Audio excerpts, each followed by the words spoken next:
Bismillahirrahmanirrahim. Assalamualaikum warahmatullahi wabarakatuh.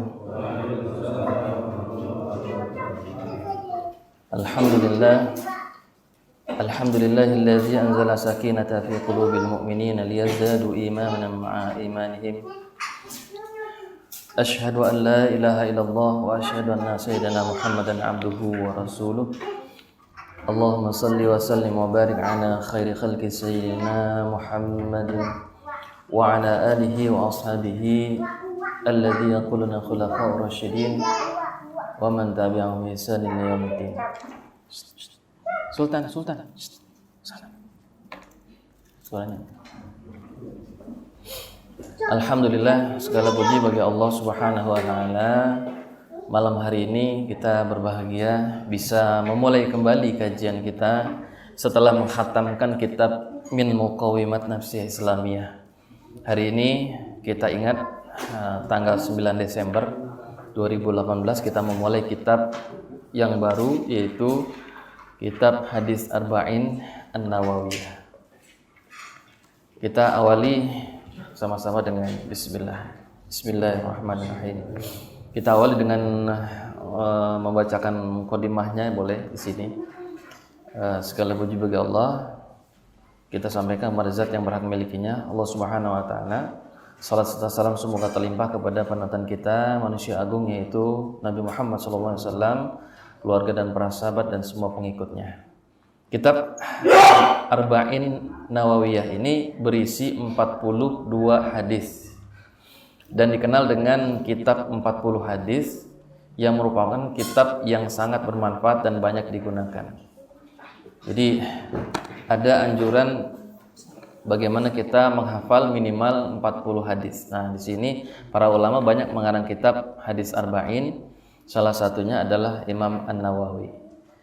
Hadis arba'in di sini meskipun sebutannya 40 hadis, tetapi ada tambahan, 2 hadis tambahannya. Ya. Mas Anto, ajak ke sini. Takut nabrak ntar. Senang sama aku. Ya. Duduk sini, duduk.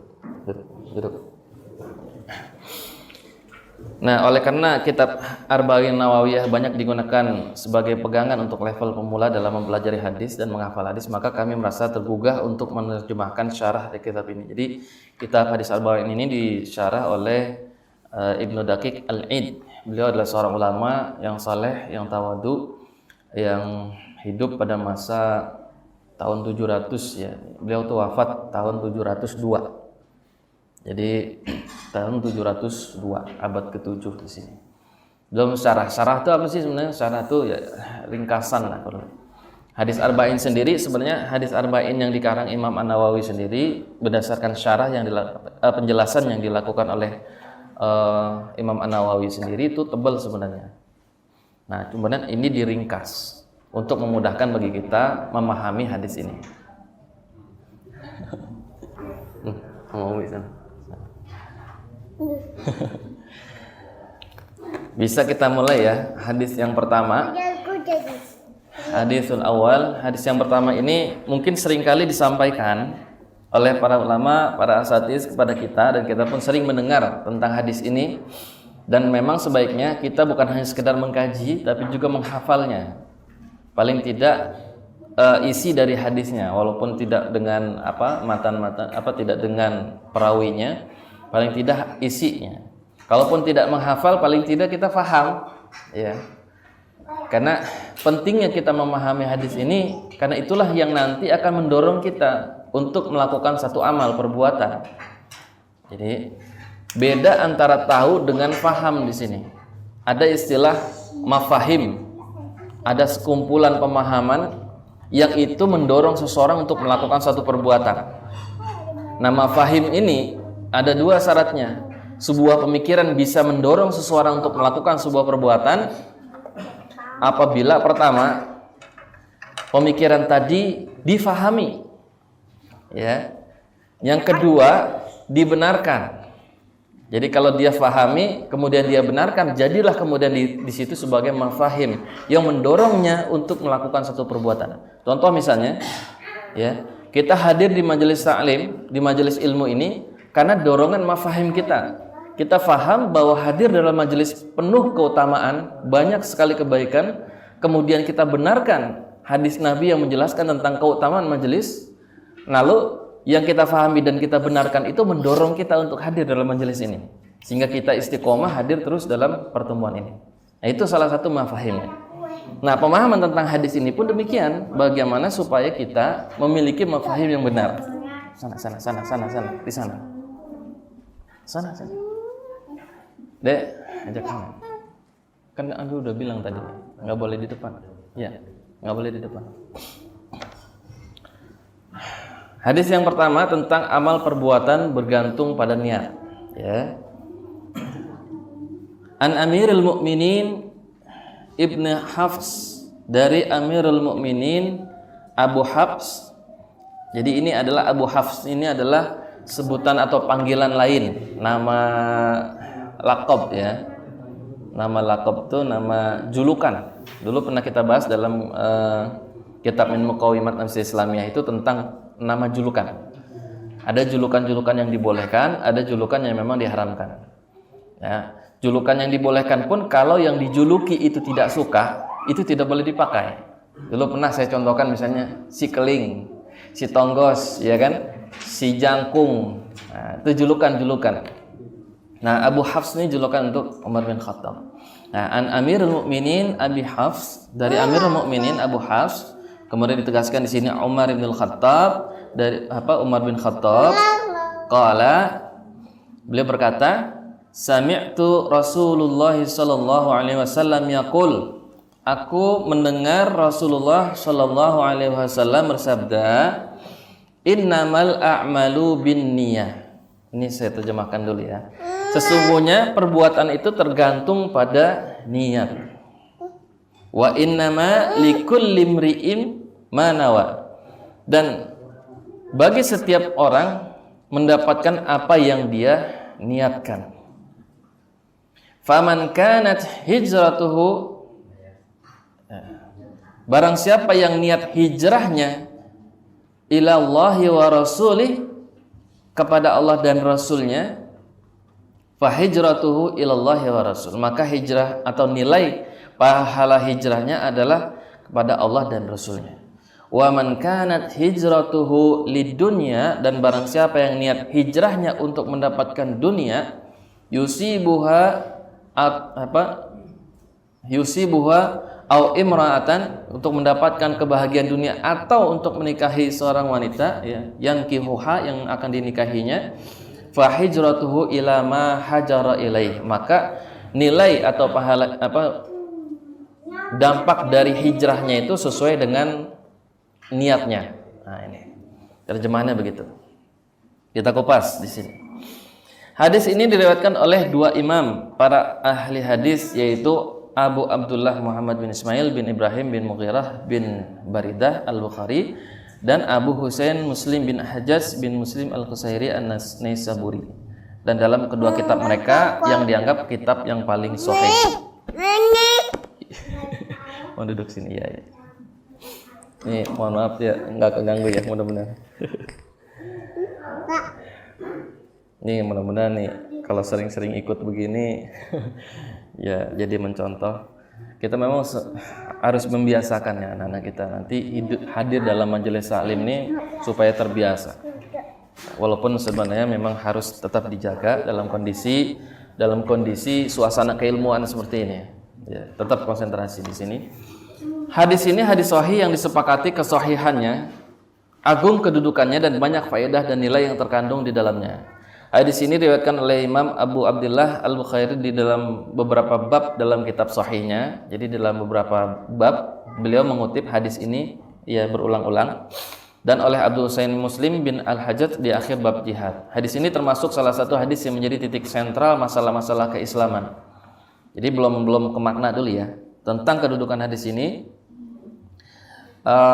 Menurut riwayat Al-Baihaqi dan yang lain, Imam Ahmad dan Syafi'i, semoga Allah merawati keduanya, sepertiga ilmu masuk ke dalam hadis ini.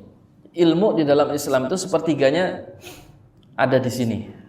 Ini Satu pendapat ulama tentang keutamaan hadis ini luar biasa, yang mencakup semua ilmu, sepertiganya ada di dalam keterangan hadis ini. Ya. Sebabnya adalah bahwa usaha seorang hamba itu terbagi menjadi 3. Pertama dilakukan hati, kemudian lidah, yang ketiga dilakukan oleh anggota badan. Perbuatan seseorang itu, usaha yang dilakukan seseorang, hati, lidah, kemudian badan. Sementara niat, ya, termasuk salah satu dari yang 3 ini. Nah, kan kita diperintahkan oleh Allah untuk beriman dan beramal soleh. Dalam amal soleh itu melibatkan 3. Pertama, apa yang ada di dalam dada, kemudian yang diucapkan dalam lisan, yang dilakukan dalam perbuatan. Ya, amal soleh itu melibatkan 3 ini. Nah, ini persoalan niat, berarti salah satu di antara 3 ini. Makanya disebut dia sepertiga dari ilmu, sepertiga dari amal soleh. Ini konteksnya adalah dalam persoalan niat, gitu.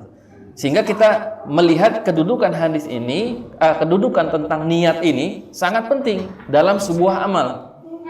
Yang kadang niat salah itu bisa salah, gitu, bisa menjadi tidak berpahala. Kalau niatnya benar, insya Allah dia berpahala. Kalau niatnya salah, dia menjadi tidak berpahala. Karena itu seorang muslim mesti memperhatikan tentang kedudukan niat. Diriwayatkan dari Imam Asy-Syafi'i rahimahullah bahwa ia berkata, hadis ini menjadi landasan bagi 70 bab dalam masalah fikih. Tuh bisa dibayangkan, menjadi landasan dari 70 bab dalam masalah fikih, terutama dalam masalah ibadiyah, ubudiyah, hablum minallah di sini. Sebagian ulama lain mengatakan hadis ini merupakan sepertiga dari Islam itu sendiri. Di sini ada catatan kaki.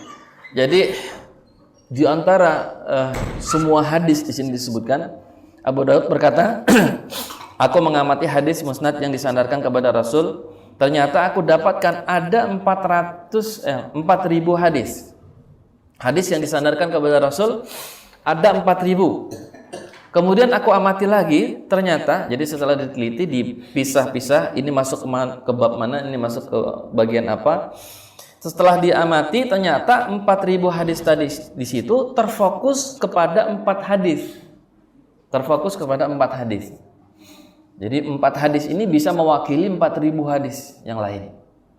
Nah, yaitu hadis dari Nu'man bin Bashir, salah satunya. Jadi yang 4.000 ada 4. Salah satunya yang pertama adalah hadis dari Nu'man bin Bashir yang berbunyi apa? Al-halalu bayanun wal haramu bayan. Artinya yang halal itu jelas, yang haram itu jelas. Jadi bagi kita tidak ada yang samar. Yang halal jelas, yang haram itu jelas. Yang abu-abu tidak ada. Sehingga dalam semua perbuatan kita mesti tahu hukumnya. Nggak ada istilahnya mumpung ya karena kita nggak tahu hukumnya kerjain aja dulu kan gitu. Masalah hukum belakangan, jangan begitu. Tapi kita mesti tahu dulu hukumnya, baru kemudian kita beramal. Karena amal soleh mensyaratkan dia mesti ada ilmunya. Kalau tidak ada ilmu, dia tidak boleh beramal di situ. Jadi di sinilah pentingnya kita mengkaji ilmu.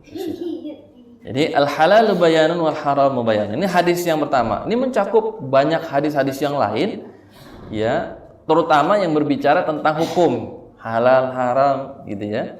Hukum-hukum terkait dengan benda. Kemudian yang kedua adalah hadis Umar yang sedang kita bahas. Ini tentang niat. Tadi yang disebut sepertiga dari pembahasan agama. Kemudian yang ketiga adalah hadis dari Abu Hurairah yang berbunyi, innallaha thayyibun la yaqbalu illa thayyiban. Sesungguhnya Allah itu baik dan tidak akan menerima kecuali yang baik-baik. Nah, ini juga berkaitan dengan amal soleh kita. Apa yang kita persembahkan, apa yang kita berikan, apa yang kita lakukan, semua adalah mesti yang terbaik. Yang terbaik itu yang gimana? Ya jelas mengikuti sunnah Rasul, ittiba kepada Rasulullah. Jadi bukan baik dalam pandangan manusia, tapi baik dalam pandangan Islam. Menolong orang baik, ya. Memudahkan jalan orang lain untuk mendapatkan kebaikan juga baik, kan gitu. Nah, kebaikan-kebaikan yang diajarkan di dalam Islam itu kemudian kita laksanakan, ya, dan itu insya Allah akan diterima oleh Allah. Tapi kalau misalnya kebaikan yang itu tidak didasari dari yang halal, misalnya ini sempat ditanyakan ya kemarin, adik saya itu bingung. Dia kerja di kantor, bagian jaringan kabel gitu ya, jaringan. Saya nggak tahu pekerjaan persisnya seperti apa. Perusahaan dia mengontrak sebuah perusahaan untuk memasang instalasi. Perusahaan mengontrak sebuah jasa kontraktor untuk pasang instalasi. Nah, dia bukan ditugaskan tidak untuk narik kabel. Pokoknya dia punya tugas sendiri lah, kira-kira begitu. Nah, tapi dia punya ilmu, punya kemampuan untuk bisa masang instalasi. Si kontraktor meminta jasa dia, gitu. Meminta jasa dia, kemudian dari jasa dia narik kabel itu dia mendapatkan bayaran. Dia tanya ke saya, ini gimana uangnya, kan gitu. Saya tanya, dia narik kabel di jam kerja nggak? Kalau dia narik kabel di jam kerja, berarti dia telah meninggalkan kewajibannya sebagai seorang pekerja. Artinya dia mengadakan akad di dalam akad. Dia sedang berakad dengan kantornya, dia kemudian berakad lagi dengan kontraktor yang lain dalam pekerjaan menarik kabel tadi. Kalau dia mengadakan akad di dalam akad yang telah disepakati oleh kantor, itu nggak boleh. Jadi ini kita harus tahu juga dengan akad ya. Nah, dibilang, kantor nggak tahu nih kan gitu urusannya. Pokoknya saya mah diminta untuk narik kabel, bantu masang instalasi, kemudian saya dibayar. Nah, berarti di situ haram. Nggak boleh dia mengambil uang tips dari itu. Nah, cara untuk bisa halal gimana? Kasih tahu ke pihak kantor bahwa saya diminta jasa saya untuk narik kabel, ya. Bagaimana? Kalau misalnya pihak kantor mengizinkan, halal. Tapi kalau misalnya pihak kantor nggak mengizinkan, menjadi haram. Wah, kalau orang kantor tahu malah jadi ramai katanya. Wah, ya udah kalau gitu balikin, gitu. Dibalikin. Terus gimana kalau seandainya itu uang saya sedekahin? Saya dapat bagian pahala nggak? Gitu. Nah, saya sampaikanlah hadis ini. Innallaha thayyibun la yaqbalu illa thayyib. Sesungguhnya Allah itu baik, hanya menerima yang baik-baik. Ya, harta yang baik yang diterima oleh Allah. Kalau bersumber dari yang diharamkan, meski kita sedekahkan itu diharamkan.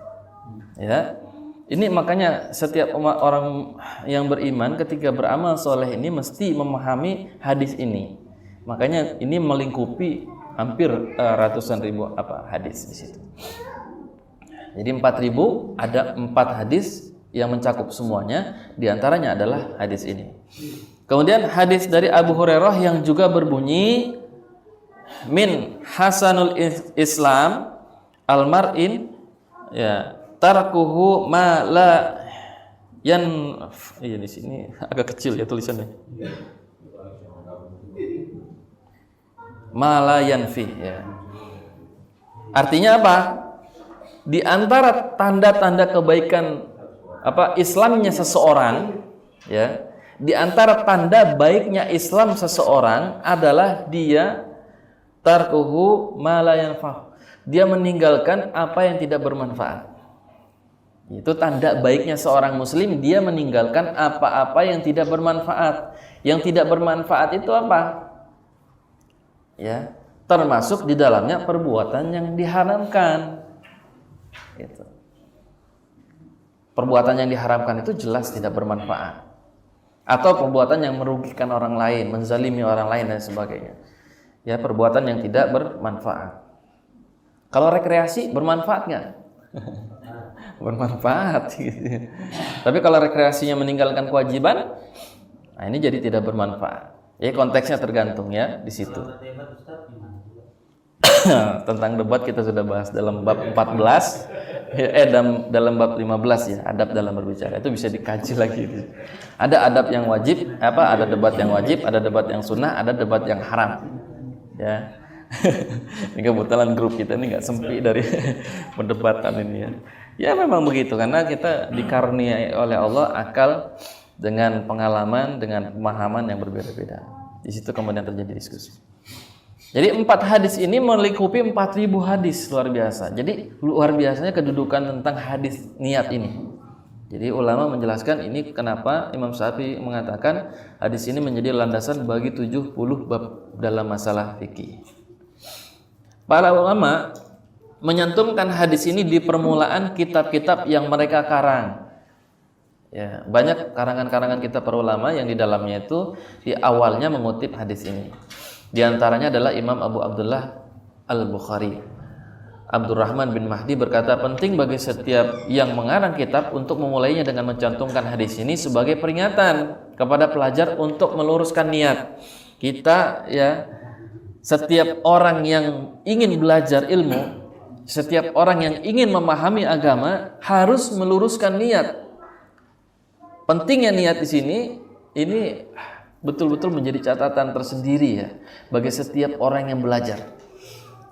Kalau masih ingat dalam kitab Min Muqaimat tentang orang yang berilmu yang diseret oleh Allah Subhanahu wa taala ke neraka, dia berbangga di hadapan Allah dengan pahala.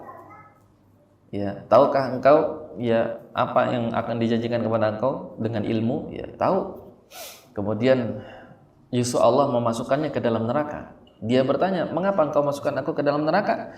Karena engkau mencari ilmu untuk disebut sebagai ulama, supaya orang menghargaimu. Nah, itu hati-hati di situ. Kita mempelajari ilmu ini, kita belajar bukan untuk bisa dikatakan nanti ustadz, ulama, dihormati, dicium tangan. Jangan ada niat seperti itu, jangan. Nggak boleh. Ya, tapi ilmu kita pelajari itu adalah untuk memudahkan kita beramal soleh. Karena tanpa ilmu nggak mungkin bisa beramal soleh di situ. Jadi pikiran kita belajar ilmu itu adalah untuk memudahkan amal soleh kita. Adapun orang kemudian mengkategorikan, mengklasifikasikan, memanggilnya sebagai ulama, sebagai ustadz, itu adalah sisi lain, bentuk penghormatan seorang yang belajar kepada seorang guru. Nah, itu yang tidak boleh dimasukkan ke dalam niat. Makanya di bab-bab kitab para ulama itu mengingatkan hadis ini sebelum kita belajar ilmu yang ada di dalam kitab-kitab mereka. Yang termasuk ya hadis arba'in ini mengutip hadis yang pertama tentang niat. Karena sekali lagi niat yang salah akan nilainya berbeda. Hadis ini gharib dilihat dari awal sanadnya. Gharib itu apa? Saya pasti ini jadi pertanyaan. Gharib itu asing.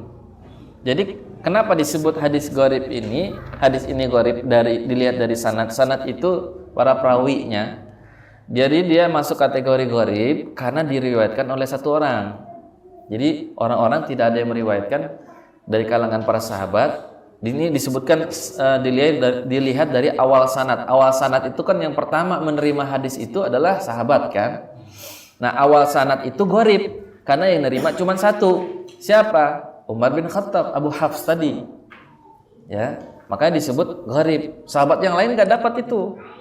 Rasul menyampaikan, kemudian yang mendengar hanya Umar bin Khattab radhiyallahu anhu. Nah, makanya disebut gharib dari awal sanad dan masyhur dilihat dari bagian akhir sanad. Masyhur itu ya banyak periwayatnya dilihat dari akhir sanad. Jadi awal sanad cuman Umar bin Khattab, kemudian diriwayatkan, banyak baru yang meriwayatkan di situ. Nah, di sini masyhur, terkenal banyak periwayatnya di akhir sanadnya gitu. Jadi ini istilah-istilah fikih. Makanya saya tadi lagi ngobrol ya sama istri ya. Ini kayaknya nyampein hadis arba'in ini lumayan berat gitu karena kita mesti memahami istilah-istilah dalam hadis ya. Ada hadis gharib. Nah, gharib sendiri nanti ada pembagiannya lagi. Gharib yang sanadnya di awal sanad, ada gharib di tengah sanad, ada lagi yang di akhir sanad. Ada lagi gharib yang lain konteksnya. Itu ada pembahasan tersendiri ya. Ini hanya menjelaskan tentang hadis ini, gharib dari awal sanad, masyhur dari akhir sanad. Di mana yang meriwayatkannya hadis ini dari Nabi itu hanyalah Umar bin Khattab, sahabatnya. Cuma satu. Yang meriwayatkan dari Umar banyak di bawahnya, ya. Hanya Alqamah, kemudian Alqamah di sini meriwayatkan kepada Muhammad bin Ibrahim kemudian meriwayatkan lagi kepada Yahya bin Sa'id Al-Ansari. Setelah itu kemudian hadis ini diriwayatkan oleh banyak orang, makanya masyhur di akhir sanad tadi ya. Jadi diriwayatkan oleh Yahya dan lebih dari 200 orang yang meriwayatkan hadis ini. Nah, kita masuk ke dalam pembahasan hadisnya. Kata innama dalam awal hadis tadi, innama al-a'malu binniyah. Kata innama di sini digunakan untuk memberi batasan. Batasan dalam menetapkan sesuatu yang disebutkan dan menafikan hal-hal yang tidak disebutkan. Jadi batasan, jadi kalau misalnya ada kata innama, kita perhatikan di situ. Sesungguhnya berarti sedang membicarakan tentang satu konteks. Kita tidak membicarakan konteks yang lain, gitu. Sesungguhnya, jadi karena hadis ini membicara tentang konteks niat, maka kita hanya membahas tentang konteks niat. Nah, innama itu penegasan untuk membatasi di sini. Innama digunakan untuk memberi batasan. Nah, lafaz tersebut terkadang menuntut pembatasan mutlak dan terkadang menuntut pembatasan yang terbatas. Hal ini dapat dipahami dari qarinah indikasi seperti firman Allah. Jadi kata innama itu bisa bermakna pembatasan, bisa juga bermakna umum. Kita bisa lihat innama di situ membatasi atau tidak membatasi, itu bisa dilihat dari konteks, dari indikasinya. Seperti misalnya dalam firman Allah, ya, bismillahirrahmanirrahim, innama anta munzir, ya, innama anta munzir. Lahiriahnya ayat tersebut menunjukkan bahwa sesungguhnya disebutkan innama, sesungguhnya anta, engkau Muhammad adalah munzir, pemberi peringatan. Ya, jadi lahiriah dari ayat tersebut menunjukkan bahwa tugas Rasul terbatas pada memberi peringatan. Kata innama itu seolah-olah membatasi Rasul itu tugasnya cuma memberikan peringatan. Ayat itu, innama anta munzir. Ya, sungguhnya engkau adalah pemberi peringatan. Sementara pada hakikatnya tugas Rasul itu tidak hanya itu, nggak hanya sekedar memberikan peringatan, melainkan juga memiliki tugas-tugas lain sebagaimana sifat-sifat sebagai pemberi kabar gembira dan lain sebagainya. Basyira wa nadhira, pemberi kabar gembira dan memberi peringatan. Nah, kata innama di situ berarti bukan menunjukkan pembatasan khusus hanya kepada yang disebut. Nah, ini belajar tentang ilmu apa ya namanya, tata bahasa ya, tentang balaghahnya kata innama. Demikian pula firman Allah berikut, bismillahirrahmanirrahim, innamal hayatud dunya la'ibun walahun. Dilihat dari sisi orang yang memprioritaskan dunia, zahirnya ayat ini atau dari terjemahannya kita lihat menunjukkan terbatasinya kehidupan dunia dalam main-main saja. Terjemahan ayat itu, innamal hayatud dunya la'ibun walahun. Sesungguhnya kehidupan dunia ini adalah permainan dan senda gurau saja. Kata innama di sini tidak mutlak membatasi hanya kepada yang disebutkan dalam ayat itu. Masa iya sih kemudian dunia ini cuman permainan dan sia-sia, ya. Ternyata maknanya tidak seperti itu, tidak dibatasi oleh kata innama tadi. Akan tetapi dilihat dari sisi hakikatnya bahwa dunia mungkin saja menjadi sebab atau sarana untuk kebaikan. Jadi bukan main-main doang. Bahwa dunia bisa menjadi sebab. Apa dunia bisa menjadi sebab? Misalnya harta dunia, ya. Harta bisa menjadi sebab kita mendapatkan kebaikan, misalnya dengan sedekah. Istri misalnya bisa menjadi sebab kebaikan kita, ya, yang dia memberikan kemudahan, menolong dakwah, kemudian memberikan banyak kebaikan, nasihat, ya, teman hidup kita dan sebagainya. Tapi juga istri bisa menjadi fitnah, anak bisa menjadi fitnah, harta juga bisa menjadi ujian dan lain sebagainya. Jadi konteks innama di dalam ayat ini tidak membatasi pada yang disebutkan. Nah, oleh karena itu pembatasan tersebut hanya dalam konteks keumumannya. Jadi jangan sampai kita salah tafsir dalam kata innama di sini. Jadi jangan misalnya dia nafsirin sendiri nih. Kata Ustadz, innama itu katanya pembatasan yang menyebutkan bahwa ya itulah ayat itu konteksnya itu. Wah, berarti dunia ini cuma main-main dan senda gurau aja dong. Kalau ketemu kata innama kemudian diartikan cuma itu aja. Jadi dia tafsirkan, berarti ngapain kita ibadah kan gitu. Jadi salah. Nah, gitu kan. Nah, makanya supaya enggak salah, kita mesti memahami innama itu maknanya bisa jadi dua tadi. Bisa menjadi pembatasan secara khusus, bisa juga berbicara secara umum. Ya, bisa juga bicara secara umum. Mana tandanya ini secara khusus dan mana tanda secara umum? Nah, itulah indikasi yang mesti kita kaji. Nah, hadis ini, ya, karena itu pembatasan tersebut hanya dalam konteks umum. Dengan demikian bila kata innama maka harus ditimbang dan diperhitungkan apakah dia bermakna umum atau bermakna khusus. Nah, bila konteks perkataan menunjukkan pada hal tertentu, maka hendaknya diarahkan ke sana. Tapi jika tidak ada indikasi yang mengarahkan kepada hal tertentu yang khusus tadi, maka digunakan untuk pembatasan yang mutlak secara umum. Yang termasuk ke dalam pembatasan mutlak adalah hadis ini. Jadi hadis ini innama di sini tertentu kepada amal apa, gitu. Enggak kepada semua amal. Kalau tadi dilihat dari sisi keumumannya, nah hadis tentang innamal a'malu binniyah ini tertentu yaitu kepada sebuah amal yang mensyaratkan adanya niat. Amal tertentu, enggak semua amal. Ya. Jadi bahas hadisnya dulu ya. Bahas isi bahasanya. Nah, jadi bila konteks perkataannya menunjukkan hal tertentu, maka hendaknya diarahkan ke sana.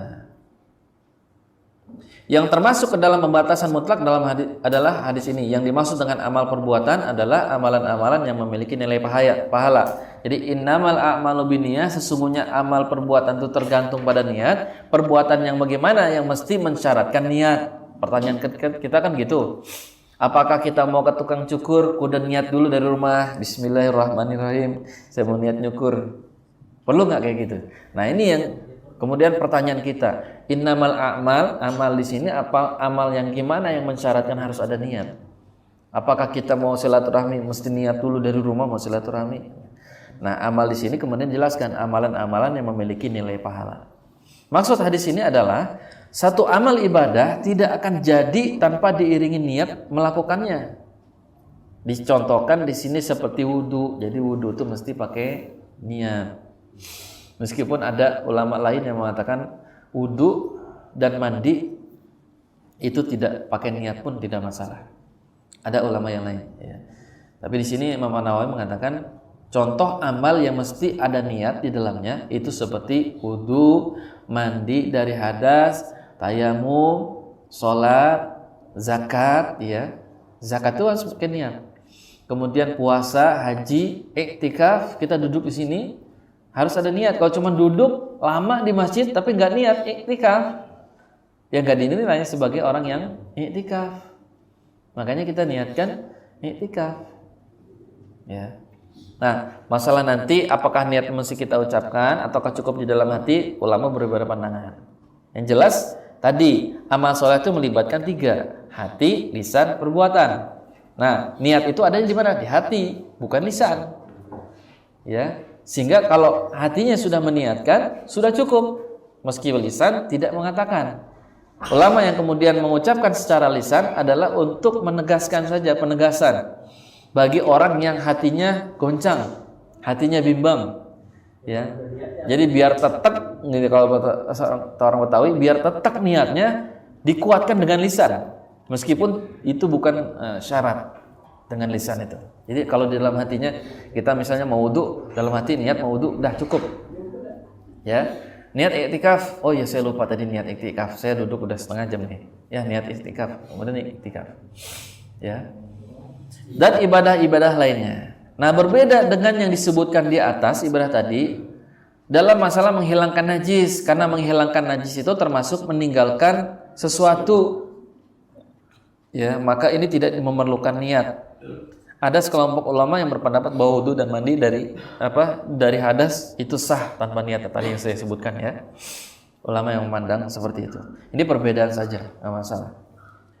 Dalam ungkapan Rasulullah SAW berikutnya, innamal a'malu binniyah, ada sesuatu yang dibuang.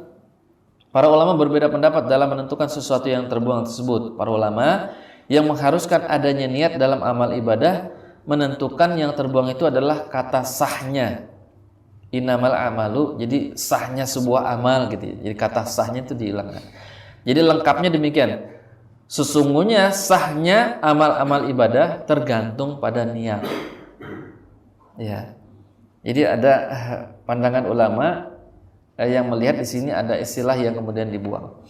Sementara ulama yang tidak mengharuskan niat dalam masalah amal ibadah menentukan yang terbuang itu adalah tentang kesempurnaan. Beda sah dengan sempurna. Ya. Secara lengkapnya hadis tersebut berbunyi sesungguhnya kesempurnaan amal ibadah itu ya hanyalah dengan niat. Jadi ada yang mensyaratkan, ada yang menjelaskan bahwa niat itu adalah penyempurnanya. Ya. Nah, mana yang kita ambil ya? Kita ambil menurut pendapat dari Imam Nawawi. Dia mensyaratkan, dia harus ada niat. Menurut Al-Khattabi, ungkapan Rasulullah wa innamal likulli imri'in ma nawa, ya, menunjukkan pengertian khusus, yaitu harus menentukan amal dengan niat.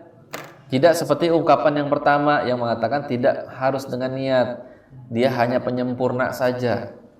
Nah, makanya yang kuat itu yang mesti pakai niat. Karena hadis yang keduanya disebutkan wa innamal likulli imri'in ma nawa, sesungguhnya semua amal perbuatan itu tergantung daripada niatnya. Karena dia tergantung pada niat, maka niat menjadi syarat yang mesti dipenuhi. Nah, gitu. Nah, di sini kan berbicara tentang konteks hijrah ya. Jadi ada ceritanya nanti di situ. Syekh Muhyiddin An-Nawawi berkata, ungkapan tersebut memberikan pengertian bahwa menentukan sesuatu yang diniati merupakan syarat. Jadi syarat bukan kesempurnaan, tapi syarat. Kalau syarat itu hilang salah satu, batal. Kalau sempurna hilang salah satu, tidak sempurna saja, gitu. Tapi kalau syarat itu hilang salah satunya, maka batal. Tidak ada niat, batal. Gitu. Contohnya, jika seseorang berkewajiban melakukan sholat yang terlewati, maka ia tidak cukup niat sholat saja. Niat sholat yang terlewati, akan tetapi disyaratkan menentukan macam sholat seperti sholat zuhur, asar, gitu ya. Mesti tertentu, nggak cuma sholat doang. Jadi ini memang ada beda pandangannya. Ada ulama yang membolehkan sholat yang terlewat itu kemudian dikodok, gitu ya. Ada yang memang tidak. Gitu. Nah, bagi yang kemudian mengkodok, dia mesti sadar pada saat melakukan itu niatnya sholat apa, gitu. Begitu juga zuhur, ya sholat biasa, kita mesti sadar idroksilah billah nih, yang saya sering sampaikan dulu, idroksilah billah, sadar hubungan kita kepada Allah pada saat kita mengerjakan satu amal. Kita sadar nggak nih lagi ngerjain sholat apa, gitu. Jangan sampai imam takbir kita takbir aja kan, gitu, tanpa ada niat di dalam hati kita itu kita mau mengerjakan sholat zuhur. Jangan sampai begitu. Karena tadi sholat itu termasuk ibadah yang mensyaratkan adanya niat. Jangan takbir aja ngikut ngalir gitu. Enggak. Tapi ada niatnya. Nah, kalau misalnya tadi lupa niat, berarti itu tidak terpenuhi syaratnya. Ulangi. Niat lagi, takbir. Ulangi. Seperti itu. Ya. Andai kata tidak ada ungkapan Rasulullah SAW yang kedua, wa innamal likulli imri'in ma nawa, maka ungkapan beliau yang pertama menegaskan sahnya niat seperti sholat tanpa penentu macam-macam sholat, ya, atau setidaknya memberikan dugaan seperti itu. Allahu a'lam. Ya. Seandainya tidak ada, ini kan cuma pengandaian. Kenyataannya hadis itu ada yang Rasulullah kemudian menyebutkan wa innamal likulli imri'in ma nawa, itu membatasi bahwa semua amal perbuatan ibadah itu mensyaratkan dia ada niat. Itu.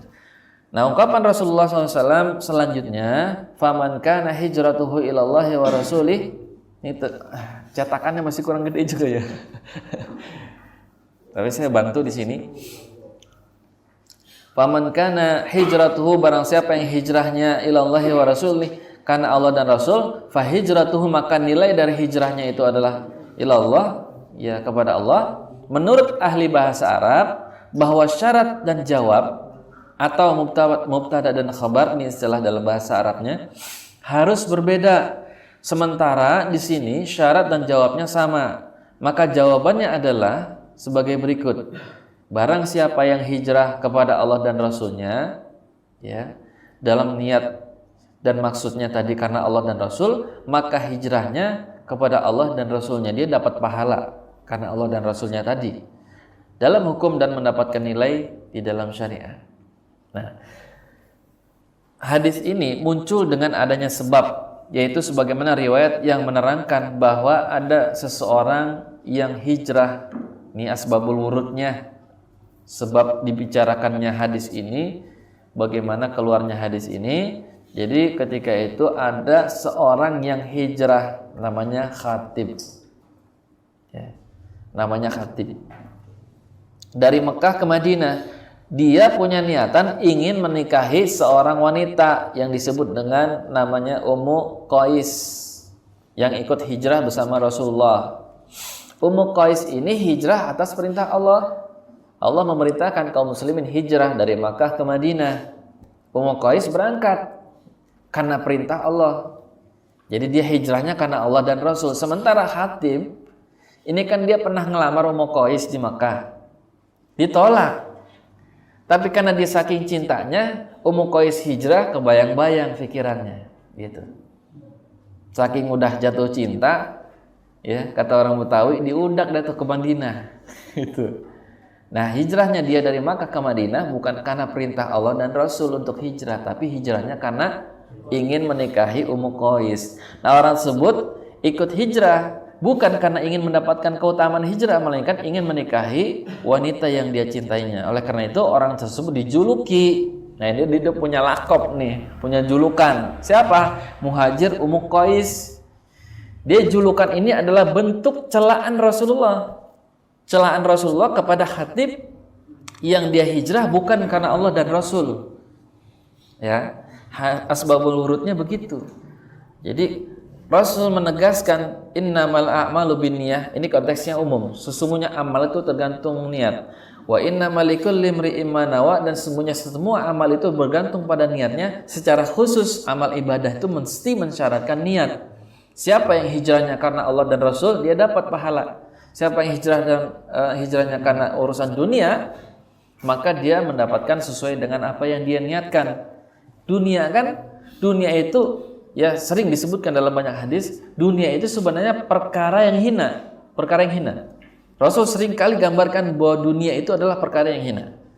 Perhiasan dunia, kenikmatan dunia, kebahagiaan dunia, semua dalam konteks yang hina.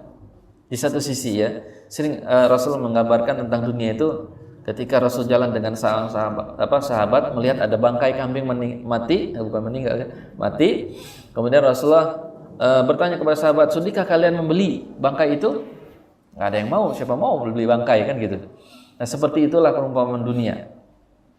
Ya. Atau kemudian Rasulullah mencelupkan tangan ke lautan, diangkat yang menetes, kemudian diceritakan itulah kenikmatan dunia. Sisanya adalah kenikmatan akhirat. Jadi dunia seringkali digambarkan perkara yang kecil. Maka di sini disebutkan siapa yang hijrah karena dunia, berarti maksudnya adalah Rasul itu mencela mereka yang hijrah karena urusan dunia.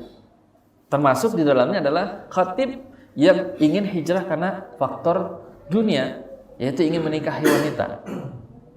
Nah, konteks hijrah kan memang sudah tidak ada lagi. Ya, hijrah yang dalam makna berpindah dari satu tempat ke tempat yang lain dalam rangka menyelamatkan agama. Ya. Jadi Rasulullah itu hijrah bukan karena takut dengan orang kafir Quraisy, tapi hijrah dalam rangka menyelamatkan agama atas perintah Allah, bukan karena Rasul takut.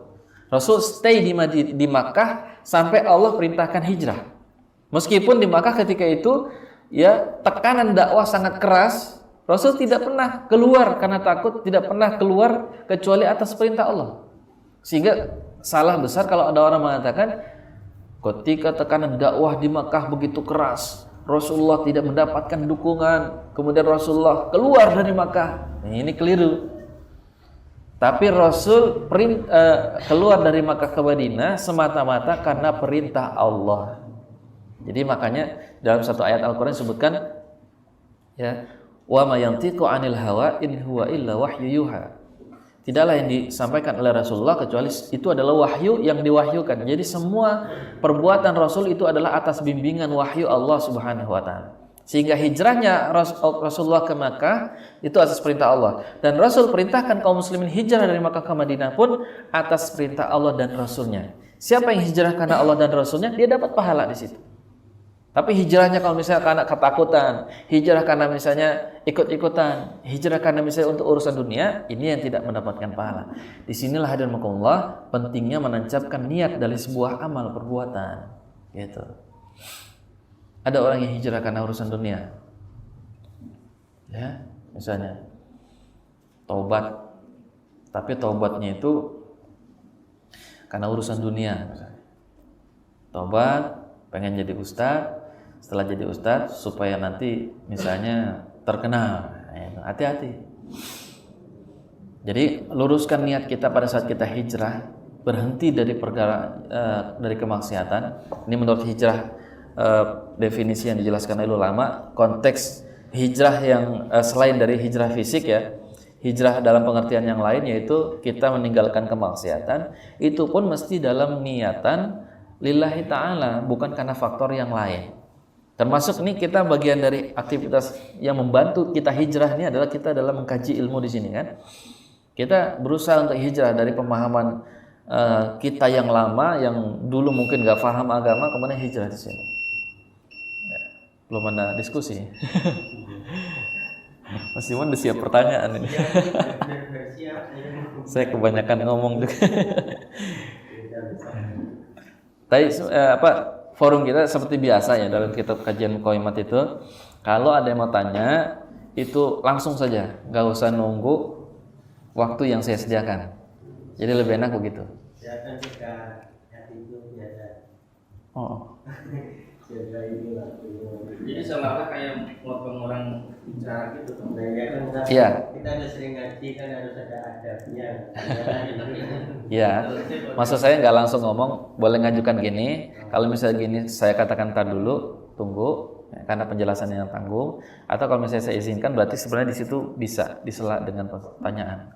Karena waktu kita sangat singkat sekali, maghrib sampai isya. Jadi kita manfaatkan semaksimal mungkin.